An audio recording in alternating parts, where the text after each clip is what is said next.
Welcome to Thiyashri kitchen. இன்னைக்கு நாம முட்டைக்கோஸ் பொரியல் செய்யலாம். டோல்ல நோக்கிக்கோங்க. கறிவேப்பிலை கிலோ போட்டுக்கலாம்.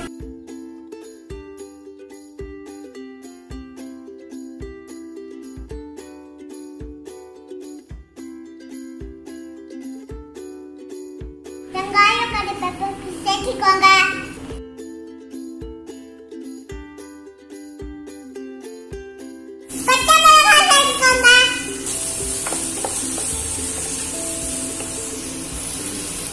உப்பு சேர்த்துக்கோங்க.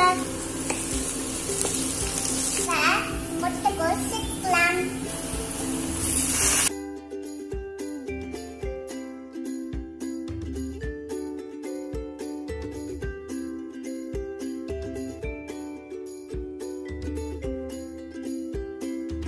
எண்ணெய் வச்சா